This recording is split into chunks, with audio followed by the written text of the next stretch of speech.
You are listening to the Football Diehards podcast with your hosts, Justin Lonero and Bob Harris, sponsored by DraftKings. Sign up now using promo code DIEHARDS, DIEHARDS. Make a first-time $5 deposit, and you'll receive a free $3 ticket. Hello, and welcome to the Football Diehards podcast. I'm your host, Justin Lonero, along with my co-host, as always, Mr. Kyle Dvorchak. Mr. Bob Harris is not with us today. He is busy on Sirius XM radio. Bobby Gomes is on the line tonight. Bobby, what's going on today? Are you doing anything? What are you doing in the fantasy world? Fantasy world? Right now, I'm just looking out my window. I got this great view out here. Just moved into the new place. That's kind of the world. I'm in a bathrobe right now. I got my coffee, strutting around here. Thinking about who I'm going to play this weekend. Are you working anywhere? Are you doing any you're doing content? Right now I'm doing content for Run Pure Sports. Just up in there doing this daily stuff there. Posting cores, stuff like that. I do the weekend shows. That's pretty much it. Where can I find your start sit column? My start sit? Yeah, sir. I want to know who to start and sit in my season-long fantasy league. I just do core play. All you get is my cores, and then stacks for tournaments. I do that as well at Run Pure Sports. All right, that's close enough. I think the core plays will they'll function as our start sits. Yeah, they're gonna be your starts if they're my core plays, I guess, right? There's not many sits in there. They're not gonna be your sits. I only give winners here. So that's true. We only give winners here. We've got some news up top. I'll do the Bob Harris job of running through the normal football news. We've got drama in Houston as Deshaun Watson is facing a rift with his management as a franchise potential trade. I mean, Justin, what do you think the odds are that he actually doesn't end up in Houston in 2021? Well, one of the beat writers that Bob has on Sirius often, I think his name's Bob McLean. He's one of the more well-known Houston. Wow, there's a lot of Bobs in this industry. Well, this guy's older. He could be your grandfather. But he said there's a 0% chance, right? I mean, there's a need for competent quarterback and a dire need. And Deshaun Watson is that and much, much, much, much more. But they pissed him off.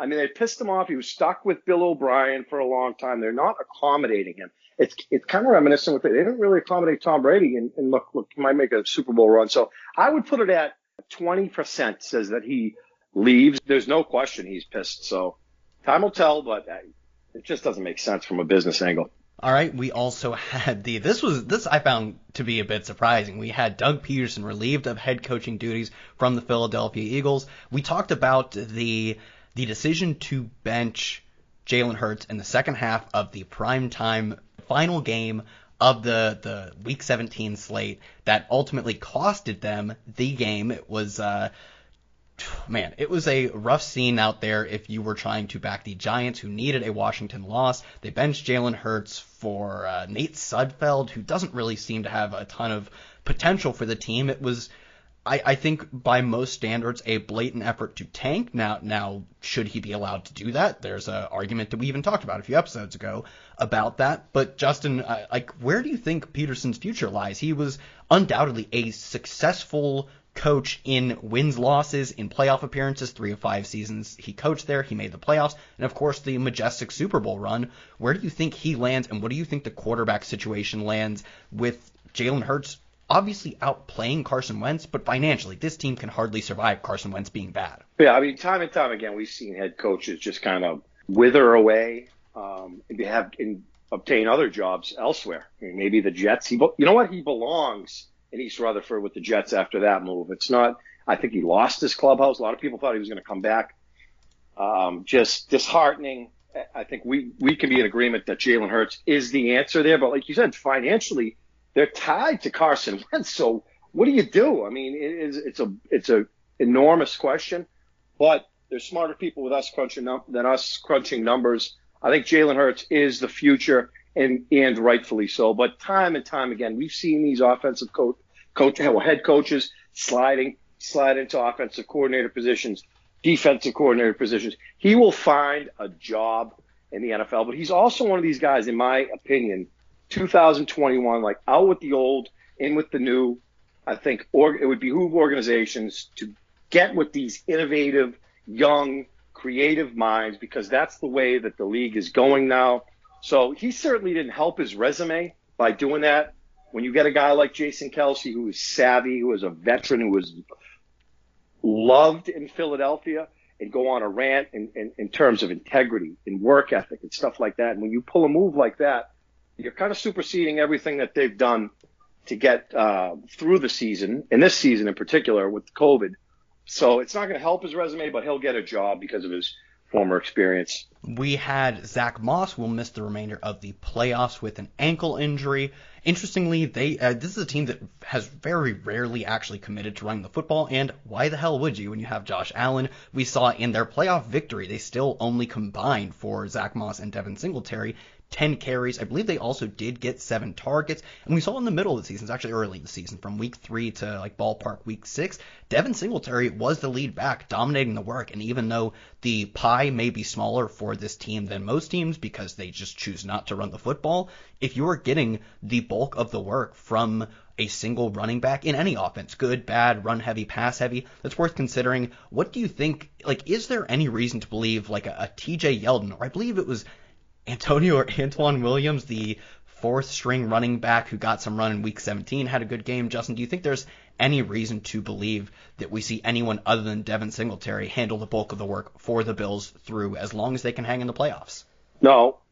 They're going to throw the ball. You're going to ride the right arm of Josh Allen and what he's done, and you stay on that heater. I think as fantasy players, we thought that Devin Singletary was going to kind of be the guy. And then, of course, they drafted Moss, who's out now. There's really no identity in that backfield, and I think it's designed to be that way. When you look at Devin Singletary's usage, it's 5 touches, 6 touches. 1 week it's 12. There's just no consistency there. And I think going forward in 2021 in season-long leagues, same mentality. Like, there's going to be a committee, which a lot of teams are, but you really can't. You don't want to get handcuffed to any of these guys because it's just not what they do, and it's certainly not what's made them successful to this point. I believe we have a handful of injury situations that either seem to have, I don't know about sorted themselves out, but just either have or we just don't have clarity on. We have Sammy Watkins not believed to be practicing as of Wednesday. Clyde Edwards-Helaire looked to be on the practice field. At the time we're recording this, we don't have official reports, but that's what it looks like the scenario is. In the Los Angeles Rams, Aaron Donald is expected to play. Sean McVay said that both quarterbacks should be okay, which makes me believe that given that Jared Goff was able to make it through a playoff game and win nonetheless, he would be the presumptive starter. No guarantees, but probably the direction we're headed in. Cooper Kupp dealing with a slight knee injury. Looks like he will play, but that's another one we just have to wait and see on. I think that's the bulk of the injury situations we have. Ronald Jones, I think this is probably the last one. Ronald Jones was, we'll talk about DFS here in a minute. I had a lot of Ronald Jones, and boy, did that hurt, because Ronald Jones was listed as active and was then injured, or actually it wasn't technically injured, it was that he aggravated his, I believe, quad contusion, which swelled up just before the game between the window of inactives an hour and a half before and kickoff, obviously at the time of kickoff, and he did not play. Leonard Fournette went out and got the bulk of the work. Bruce Arians even said that it was Leonard Fournette's best game in a Buccaneers uniform. If we don't see Ronald Jones, I imagine Leonard Fournette dominates the backfield work. If we do see Ronald Jones, when Jones and Fournette were healthy, they were healthy scratching Leonard Fournette. Now, Bruce Arians has said that it was his best game, so I think we would be unlikely to see a dominating backfield performance from Ronald Jones, even if he's able to play, especially given that he probably won't be at 100%. But I think it's probable that we still have to project him as the number one back. Leonard Fournette, a distant 2, maybe some goal line work, maybe some pass catching work, but I still think it is mostly a Ronald Jones backfield. I think that wraps up the injury situations as we have. We'll probably have some exciting head coaching news hopefully coming in the next few weeks. A lot of interviews. Looks like Eric Bieniemy, the Chiefs offensive coordinator, not nailing his interviews, but is the preeminent offensive mind available. Arthur Smith may, if those interviews aren't going well, overtake him as the number one candidate. Joe Brady from the Panthers, also a hot name. Most teams have interviewed all of these guys. No news yet, just interviews or even requests for interviews. So let's get into the DFS slate. I'll try and just guide us through and throw in my picks every now and then. Bobby, kick us off with quarterbacks. We only have, this is mostly for Justin, we only have, eight starters at every position, I guess, triples at wide receiver. There are not a lot of choices, so we can keep it brief, arguably. Bobby, where are you liking to go with quarterback? Maybe. Well, yeah, it's just going to depend on basically cash games and tournaments for cash. Usually in cash games, I'm just going the highest team total, so I'd probably lean Mahomes. 33.75 team total. I think he's the easy plug and play when we're trying to construct the optimal. Me and Kyle kind of do this weekend. Every other week, just kind of talk to each other about where we're going to go and trying to build the cash game optimal, because then from there, it gives you an idea of where to go in tournaments. So I think Mahomes is going to be the guy that a lot of people are going to target. In cash games at 33, with that total just increasing from 32 to 33 points on the implied team total. But in tournaments, I think that you can make cases to go a lot of different ways. Don't mind going to Drew Brees. Don't mind going to Tom Brady. I don't know. Outside of that, Josh Allen, Lamar, these guys have rushing equity. They're priced lower than Mahomes. They definitely offer potential ceiling. And then on the other side, there's always Aaron Rodgers versus the Rams, although that team total is very low for what we've seen from Green Bay so far this season. But it is Aaron Rodgers, so he's obviously in play. I think all these quarterbacks are in play, probably outside of Baker Mayfield. Your thoughts, Justin? Yeah, I got to tell you, I do have some interest in Baker Mayfield, to be honest with you. I stacked Pittsburgh and Cleveland last week. It worked out really, really well. Outside of Ben Roethlisberger's 4 interceptions, he was the guy to have. they fell behind, and obviously the script set up well. They don't really run the football in Pittsburgh. So give me some Baker Mayfield on the low end, because I think we haven't seen Patrick Mahomes play in weeks. And look, he is the best quarterback in the NFL. I don't think we can argue that at this point, dollar for dollar. Okay, Aaron Rodgers, but he's the guy, and it's his throne. And I really think that the Chiefs are going to jump on Cleveland. If that happens early, it's going to be Baker Mayfield in some form of stack. I think it would behoove all of us to have some stacks. And Bobby mentioned rushing equity. Going to be Josh Allen for me at home against Baltimore, or Lamar Jackson for that matter. We want that rushing equity. That being said, Tom Brady, gentlemen, January, he's been lights out. He has his whole cast healthy. Chris Godwin's healthy. Mike Evans is healthy. He's getting guys like Cameron Braden. Kyle touched on the backfield. It's just a plethora of weaponry for Tom Brady, the GOAT. So at 6,300, I know it's in New Orleans. These games historically are NFC South punching matches that can be kind of fought in the trenches. But look, he's on a quest as well, Tom Brady. So tonight it's going to be, I think, Mahomes. You don't have to go to Patrick Mahomes at 8K. I think he's going to do his thing. But it's going to be splitting hairs with me between my ownership with Lamar Jackson, Josh Allen. I will have some Brady. And I think Baker Mayfield at 5,300 a discount, given the game script, has an opportunity with guys like Austin Hooper and Landry, like a stack. It makes sense on the cheap to kind of stack that game a little bit. Yeah, I think it's interesting since we have had, it was, I believe, week 13 was his first game back. Week 12 missed Lamar Jackson. He was on the reserve COVID list. In the middle of the season, he was actually dealing with a slight knee injury. Never missed any time because of it, but it seemed to be noticeably affecting his ability to run the football and honestly maybe even his ability to pass. Since he came back, and like I said, I believe week 13, he's averaging 12 carries for over 90 yards and scoring nearly once on the ground alone per game. Of course, we're working with a small sample here. If those games are not your typical games, maybe it's not quite as exciting, but this doesn't look like your typical game either. It's a high-scoring affair where Baltimore, for once, is an underdog. He is averaging over 90 yards per game since returning from the reserve COVID list. Like, he is just as live to hit the 100-yard bonus as any running back on this slate. If his opponent actually puts up points, which based on Buffalo being favored, I think even though he's the most expensive, it should keep his ownership almost to the bottom. Like, he's going to be probably of the premier quarterbacks, we'll call them obviously Mahomes, Allen, and I'd even argue to put Rodgers in there. I think he's going to be the lowest owned of all of them. I think his ceiling parallels them, if not higher than almost any of those guys. So I think he's probably the most interesting tournament play just because of his combination of ceiling and low ownership. You do have to pay a lot for it. So that is sort of the downside, but I don't think you're going to find any player on this slate, given how small this weekend slate is, that is high upside, cheap, and low owned. That just does not exist on a short slate, let alone, or on a main slate, let alone a short slate where there just aren't a ton of options. At running back, I think it's interesting. We have a really strong pricing dichotomy of Alvin Kamara at 7,900 and no one within 1,000 of him. Bobby, how do you feel about Alvin Kamara this week, given that there is really no one comparable to him there is no one in his price range. There is no price range that contains Alvin Kamara and any other player, unless you're just saying all players. I think he's muted. Or he fell asleep. I am muted. I was muted. I am muted. I don't want to derail the show. I know Kyle wants to get into running backs, but I think we should talk about construction around quarterbacks. Basically just like hitting on the prices. I want to look at props for some of these guys. Like Brady, over 305.5 minus 112. How do you build with Brady in a tournament? Is it at most 2? All that usage is spread out. Maybe you get some lineups where Brady you're not getting. Basically, Brady's the only quarterback without rushing equity that can pretty much you can run naked. So if you built a group, you could do at most 2. They're in the dome. They're in the Superdome. Minus over 305 in terms of the yardage total. I like that. On the other side of it, another number that really sticks out, Mahomes over 320.5 minus 112. I think that's a really high prop number. And Kyle talked about Lamar Jackson. His yardage is over 196.5. With Lamar, Kyle, like how do you stack Lamar?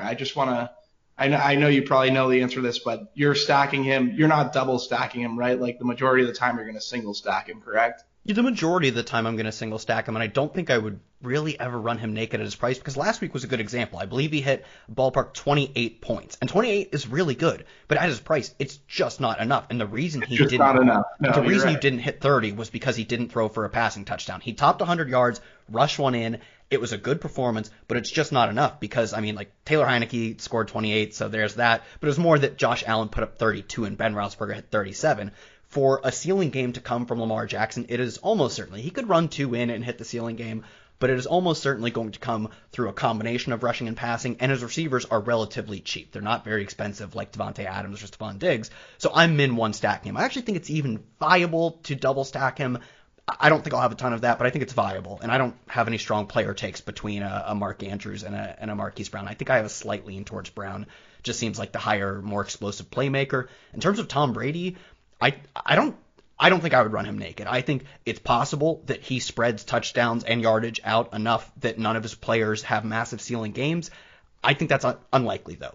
Very unlikely. No, it is unlikely, but if you're setting a group, it'd be at most 2. So then you get it pretty much a lot of lineups with 2, and then you'd get some where it is unlikely, but it's just a way on a 4-game slate where people won't go, and it kind of differentiates construction. Now with Baker and Breeze, we're definitely double stacking. That's without a doubt. And if Nick Chubb, for whatever reason, ever became chalk on this slate, that's an interesting game theory of just maybe stacking Peoples-Jones and Landry with Baker. People aren't going to do that. Like the obvious script for the Browns is to run the football to keep Mahomes off the field. Maybe that's a way to get different. Justin had talked about Baker. I just wanted to hit on just differentiated ways of building through these quarterbacks. We kind of hit on Chubb, so then we can transition back into the Alvin Kamara and running back position. You basically said Alvin Kamara is like 1,000 over every other running back on the slate, Kyle? Yeah, Aaron Jones at 6,800 is the closest running back to Alvin Kamara at 79, and then 66 Nick Chubb, and then by the time you get to J.K. Dobbins at 6K, you are 4 running backs deep and 2,000 from the first to fourth running back. So I think Jones is going to end up being pretty chalky for a lot of these cash game players, or at least find his way into the optimal. I think that would be bad chalk, in my opinion. How do you feel about that, Justin? A lot of uncertainty in that backfield, right? We've seen it for the last few weeks. Matt LaFleur is kind of doing what he wants in regards to a committee. The usage hasn't been there. We look at Aaron Jones, we think bell cow, but it's not the case. 11 carries, 10 carries, then 20 carries week 15, 15 carries. I mean, he's going to get the football no doubt, but he's not a guy like Chubb necessarily where you're going to look and say, okay, he's a lock for 20, 25 carries no matter what. Same thing with Alvin Kamara. So maybe Aaron Jones isn't going to be chalk. He's right there between Chubb and yeah, Kamara. a lot of uncertainty surrounding Aaron Jones. I mean, obviously his ceiling is massive, and he's a large part of what the Packers' success has been, along with Davante Adams. So I get the play. I mean, look, it's Wednesday, so we really have to dissect the ownership. That plays a part, but for me, I mean, you need Alvin Kamara, right? If they're going to beat the Bucs, I think he has to be heavily involved. I think he's a lock for 20 carries. You can't say the same thing about Aaron Jones or J.K. Dobbins for that matter. There are guys like Akers who I love. You mentioned keeping Patrick Mahomes off the field with Chubb. I mean, same goes for Aaron Rodgers in Green Bay. The Rams are going to beat the Packers, which I don't see happening. Pound the football with Cam Akers. I think this is a guy that can get the ball 25 times. So for me, it's Akers, Chubb, Kamara, and obviously you'll sprinkle in Aaron Jones based on ownership. His ceiling is massive. Bobby, one last running back thing that I find really interesting about Cam Akers is that his volume and his price are sort of diametrically opposed. At I believe 5,700, with the volume he's getting, that just seems like a straight up bad price. Honestly, I think that's kind of a whiff on the DraftKings pricing algorithm to get a player who honestly has a very reasonable chance of leading this slate in touches at 5,700 seems to be arguably incorrect. On the other hand, maybe it is, contrarian correct because the Los Angeles Rams have I believe 4-point lower implied team total than any other team on the slate. How do you balance the role of touches versus price versus touchdown ceiling, where touchdowns are largely random, but we do know that teams that score more points give their players more opportunities for touchdowns? How do you balance those things, and where does that, play into Cam Akers' projection? I think he's muted again. But while we're on, I mean, this script would set up well if the Rams were to get ahead early and then lean on Cam Akers. Derrick Henry, week 16. The Packers got ahead quick. Derrick Henry went to the wayside. However, the difference between Akers and Derrick Henry is obviously the involvement in the passing game. So I think it would behoove the three of us to have a lot of Cam Akers. He might be, regardless of the game script, Cam Akers is going to get the football a lot, and he should. Bobby, any Cam Akers takers? Go ahead. No, yeah, basically Cam Akers, it's pretty much the same situation with Chubb, right? Like they're going to run Cam Akers to keep Aaron Rodgers off the field. It's like just it's the way to go. Every kind of sharp coach. I'm not going to say I think McVay's a fake sharp, but he'll probably run out Malcolm Brown. But Cam Akers has a minus 124 over 70 and a half yards on the ground for a rushing prop. I can't find his TD prop. I would imagine it's going to be minus money versus that Green Bay defense and how he played last week. Yeah, just Cam Akers at 5,700 would be the play that is going to obviously be locked in cash games. I think I spoke too quickly on Aaron Jones, seeing where he's kind of placed between Chubb and Kamara. Chubb at 6,600 is too cheap as well. Kareem Hunt is too cheap, in my opinion, too. If you played Nick Chubb and Kareem on last week, you're winning a lot of money. Let's move on to receiver. I'm not sure we have any. I'm scrolling. I don't see any revenge narratives. I think receiver is probably arguably the more interesting position this week because there isn't that dichotomy of Alvin Kamara versus the rest of the field. Davante Adams, Tyreek Hill are both 8K or above. Stephon Diggs, surprisingly, at 7,300. Then you go down to Michael Thomas at 67. Bobby, let's call this our group of elite receivers because although, we have still a bunch of receivers above 6K or at least two more receivers above 6K, I do think these are going to be the number one receivers that everyone gravitates to. Do you have any preference between, let's call it the alpha receivers, Thomas, Diggs, Hill, and Adams? Stephon Diggs at 7,300 and Michael Thomas at 67. It gets dicey. Like one of those two you're going to want to pay up for. At this moment, I would lean paying up for Diggs, but it could change by Sunday. Just trying to find some props that would over 94.5 receiving yards for Stephon Diggs, minus 112. Like I really like that number. Trying to find Michael Thomas is down at 79.5, so I'd probably lean Diggs. And then for the TD prop, always got to consider that. The highest one for the slate is Davante Adams at the receiver position at minus 148. Oh, actually, Tyreek Hill minus 200. But I'm trying to find Thomas. He's plus 120. I feel like Diggs it's not on. I can't find Diggs at the moment, but I imagine it would be maybe minus 110. I would lean Diggs at 7,300. Kyle, you have any preferences? Yeah, I think the pricing at 7,300 is why I would be leaning Diggs. It's not that I think he's like vastly. He's not better in terms of fantasy projection than Tyreek Hill or Davante Adams, but I do believe for 1,300 more, I'm not sure I'm getting up to Davante Adams as much. And the same with 700 more for Tyreek Hill. I think all three players are projected median to score similarly. I think probably Tyreek Hill and Davante Adams are slightly better plays without factoring in price, but I do think factoring in price, factoring in ownership, I'd probably lean towards Diggs. I still have a little interest in Michael Thomas. I get that his props aren't particularly encouraging, but I do think there is still that potential that we have yet to see 2019 Michael Thomas, and that's still somewhere in there. I don't know, though. Maybe he just last season was maybe not a mirage, but just his peak, and he's come down since then. Or maybe he hasn't. I don't think he'll be owned as if he has a chance of being Michael Thomas of last year.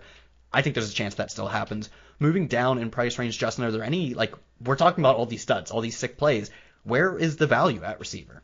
The value is with Deontay Harris with the New Orleans Saints. I think he fits well with what Drew Brees is now, which is a low A-dot guy. He went to school locally in Massachusetts. Somebody said Deontay Harris. Okay, Deontay Harris is involved in the New Orleans Saints game plan from this point. And you use the Saints defense. You could use Deontay Harris because exactly double dip. So we saw. Oh man. The 7 targets last week. I'm not riding on. This is a GPP take, right? Well, he asked for value, and I think that Deontay Harris kind of presents that. With Dusty Drew throwing him the football 5 yards down the field? And that's where precisely Deontay Harris comes into play. Those little swing passes, the quick hitters, that's where Deontay Harris comes into play. He's more of a special teams guy, little bowling ball, if you will. But I would bet tonight Deontay Harris gets between 5 and 6 looks against the Bucs. It would behoove them to do so. And we're not talking about second behoove on the show. Yep. So 3,500. There's my value. I get kind of the Gabe Davises and the Rashard Higgins of the world. You could certainly use them. I just think that when you look at the Saints roster, outside of Michael Thomas and Jared Cook, what you're going to get from, and again, Alvin Kamara is going to be a big part of this game plan. Deontay Harris is that guy. In fact, I think he's going to get 10, 15 DraftKings points. So he's my guy there. Do you need to go there? Not really. But am I going to take him over Rashard Higgins against Kansas City? Probably. Am I going to take him over Gabe Davis now that Smokey's back? Absolutely. So for me, it's going to be Deontay Harris, 3,500. It just makes too much sense. I think he's a big part of that game plan. I suppose you could take a look at Emmanuel Sanders, but where Michael Thomas is back, he cuts into his play there. Love Marquise Brown with Lamar. You guys are talking about double dipping and all that. Kind of getting off of Andrews. I think we talk about the Ravens often on this podcast, what they do on the football game, marketing. Not so much. Hollywood Brown is coming into his own. And if you were going to stack the Buffalo Bills, it would behoove you to run it back. Three times. All right, that's the third behoove of the show, and everyone knows what that means. After the third behoove, we move to tight end. Bobby, that's how we've always done it. I'm not sure if anyone's paying attention. We got to talk Adam Lazard in this situation at 3.9. I think he's important. I think he's a value play we have to consider, right? Jalen Ramsey's going to funnel usage. It's not going to be Aaron Jones. I think it's Adam Lazard at 3.9 or Bob Tonyan. I think those guys are guys as value plays. That would be getting us into tight end with Tonyan, but I like Lazard as a 3.9 kind of value play. I wonder if he'll end up chalky come Sunday. My assumption is that he will be the first person that everyone jamming a Patrick Mahomes, Alvin Kamara, Tyreek Hill lineup gets to, because he does make the most sense out of the sub 4K players. I don't think that's really much of a debate. Like Josh Reynolds got blanked last week after seeing 6 targets in week 17. Marquez Valdes-Scantling I still think has probably a less role than him. Maybe like Mecole Hardman moves up to that tier if Sammy Watkins doesn't play, but generally speaking, yes, I think Allen Lazard is the best of the points per dollar below 4K plays. However, do I think he's like that much better than Marquez Valdes-Scantling at the same price? Like, no, I think they're nearly interchangeable. I think Allen Lazard has a slight edge over him in terms of routes run, but he doesn't draw a ton of targets when he's on the field. And I'm not saying he's quite a wind sprint runner, but he does not have a high like targets per snap rate. And Marquez Valdes-Scantling, even if he's running less snaps, has a much higher chance of breaking a long one because he has a plus 20 ADOT. Like, he has one of the highest ADOTs among starting receivers, and he has one of the best quarterbacks at throwing deep balls. So I do think Marquez Valdes-Scantling, if my hypothesis that Allen Lazard is chalk is correct, Marquez Valdes-Scantling is just like the net leverage. I think I would have to go in another direction. I think that Green Bay game is going to be absolutely chippy. I think Lazard kind of fits how that game's going to be played. MVS, I know the ADOT, I get all that. It's not MVS. The play that you want to go to for leverage off of MVS is Smokey. I'm saying this right now. John Brown would be that leverage. Donutted last week. You got to come back this week. He would be the guy. John Brown got a little revenge narrative with these Ravens, right? Like, that's Justin. That's a revenge narrative. I said I couldn't find it. You found it. I think John Brown's the guy more than Valdes-Scantling, but I don't know. Sure. Double stacks with Allen, yeah. And I mean, do not dismiss Cole Beasley either. So it's not. I mean, you can't go 3, can you? Can you use Diggs, Beasley, and John Brown? I don't know. I'd do the Josh Allen stack. What's that? I would do that in a Josh Allen stack, and I would think. Yeah, why not? I think it's possible. Let's move into tight end because I do think the Allen Lazard conversation is interesting. Bobby, you were talking about, and I think this makes a decent amount of sense. Robert Tonyan being the potential leverage point off of really a lot of the Green Bay offense, given his potential to simply steal touchdowns. Like, I don't think he's this massive big play threat, but Bobby Tonyan can score. So do you find, outside of Travis Kelce, who is like, we talk about Alvin Kamara being a disparity between him and the RB2, the disparity between Travis Kelce and the tight end 2 is absolutely nuts. It's 7,800 for Kelce, then $5K for Mark Andrews. Do you find yourself moving off Kelce, and does that get you onto any Tonyan? So it's been a rough football season for Bobs around the DFS industry. Bobby Sylvester, another situation we had today on Twitter. But Robert Tonyan, Bob Tonyan, he's the guy this week. He's got to be the guy. Aaron Rodgers is going to be looking his way every chance he gets if Adams is all over Ramsey. I think similarly with Lazard, that's another situation where Lazard could see targets for that reason, and targets funneled both of their ways. On the other side, like Mark Andrews, the Bills can't cover tight ends. Like we saw it last week. They haven't been able to do it all season. So at the tight end position, it'd probably start with Mark Andrews for me in tournaments. And then in cash games, it would probably be Tonyan, I think. Or if Lazard I'm not going to play 2 Packers in cash. So if Lazard's the value at wideout, then it would be Andrews at tight end. Any thoughts there, Kyle? Yeah, I don't know. I think Mark Andrews is kind of fraudulent because even though he has a really nice target share, I do think that generally he's going to see just as many targets as Marquise Brown. And this is from a tournament perspective. I guess if you're just building like optimal lineup cash build, probably still ends up being probably Mark Andrews. I think you could argue Austin Hooper, though. Actually, honestly, I think Austin Hooper versus Mark Andrews targets is a very perfectly even bet because although both teams want to run the football a lot, one of them is a 10-point underdog. That's Austin Hooper's team in the Cleveland Browns, and he's only 3,800. I actually think Austin Hooper is as likely, if not more likely, to just be the cash game player than either of Andrews or Tonyan. I'm right there. 3,800, the script sets up well, and it's Austin Hooper and it's Kelce and probably some Mark Andrews. I'm going to have those 3 dispersed. But I think Austin Hooper, if you want to talk about, 10, 15 DraftKings points, you're comfortable, you move right on 3,800. I don't see the need for Robert Tonyan, but I get it.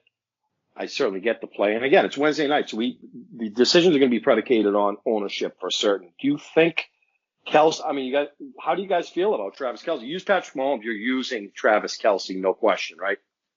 You're not going to fade Travis. Oh yeah, I think Kelce fits the optimal. I shouldn't have said Kelce fits the optimal build better than. Well, tight ends kind of stacked this week. Kelce fits the optimal build better than any of these tight ends. I totally just forgot about Kelce, as crazy as that sounds. Cameron Brate, any thoughts on Cameron Brate?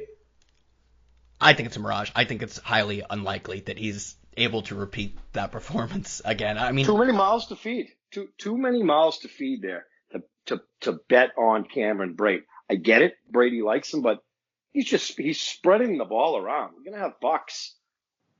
For me, what's his price though? What's his price?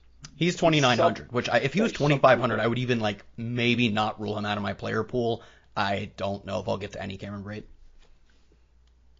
Yeah, it's weird. I think that Gronkowski is being put into a situation where he needs to block more like 2018, and that's why Brate is getting these targets. And Brate's a good pass catcher. He's a good receiver. He gets downfield, runs those intermediate routes that Brady likes. I don't mind Brate at 2.9 for tournaments, I guess. Do you have to go there? I mean, what's his ceiling? Because I've given the message there. I mean, it's kind of crowded, right? No, it's definitely crowded, but he's at 2.9, so I'm just trying to find something on him, some sort of prop. Well, where are you at? The direction of dollar for dollar, who's the best tight end outside of Travis Kelce? We're all in agreement that there's Kelce, there's everybody else. That's just the way it's been for a couple of years now. But outside of Travis Kelce, I think is who we talked about, Austin Hooper. I think he's probably the odds-on favorite to lead the slate in targets, not named Travis Kelce, obviously.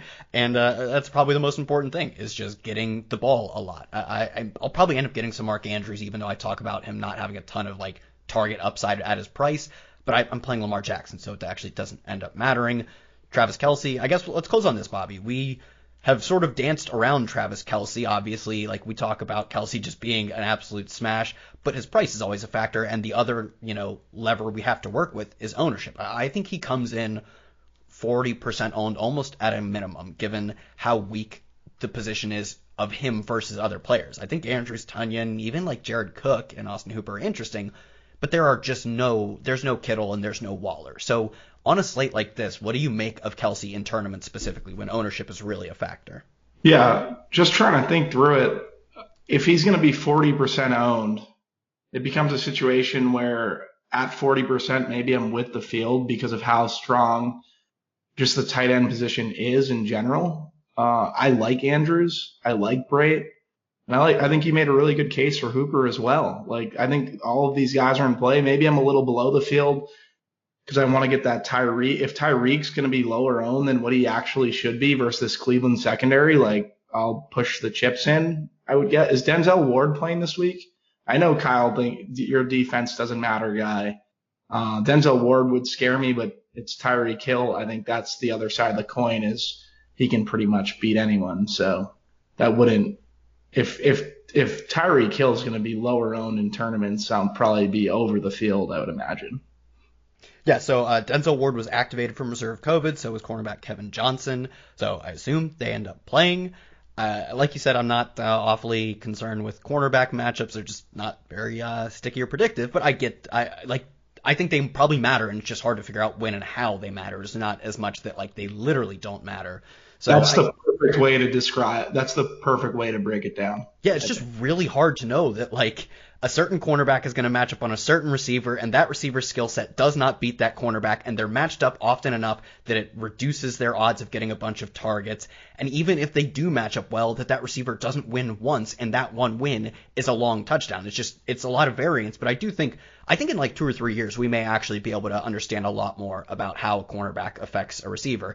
I just don't think we know enough now.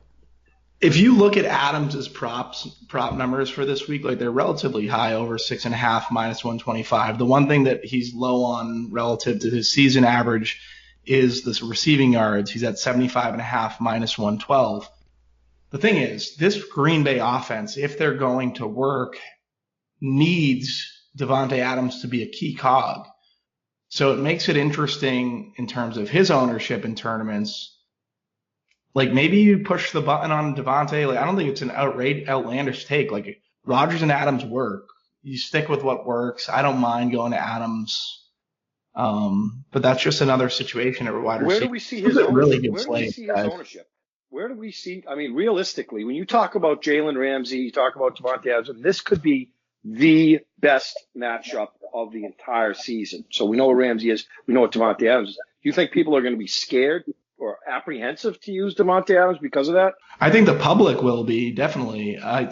Whether you, as a game theory play, if he's going to be underowned, yeah, I would probably be overweight. It just makes sense in tournaments. I don't think he's even going to be underowned. He's going to be around 25%.